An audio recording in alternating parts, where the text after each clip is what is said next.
এগুলোকে আপনি কোথায় যাবেন বলেন? যাওয়ার একটা জায়গা দেখান আমার, যে আমি ওখানে যাই।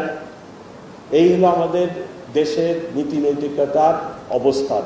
মানুষের বিসিএস পাস করে আপনার ইউনিভার্সিটি থেকে যারা ফার্স্ট ক্লাস ফার্স্ট হচ্ছে, আগে তারা টিচার হতো। টিচার কি হবে রে বাবা তুমি? আমি টিচার, হয় ইউনিভার্সিটির টিচার হবো, না কলেজের টিচার হবো, না স্কুলের টিচার হতো। এখন কি আমি কাস্টমস, আমি ট্যাক্স, আমি পুলিশ, এইগুলো হবো। কি কারণ? আপনারা তো সহজেই বুঝতেছেন কারণ। তো এই মেন্টালিটি যদি হয়, তাহলে আপনি আমাকে বলেন এই সামাজিক পরিবর্তনটা কে আনবে? তবে আমার পার্সোনাল ওপিনিয়ন, ব্যক্তিগত ওপিনিয়ন, এই পরিবর্তন আনতে হবে পলিটিশিয়ানদের। It's not the job of the police commissioner. আমার কাজ না, এই কাজ পলিটিশিয়ান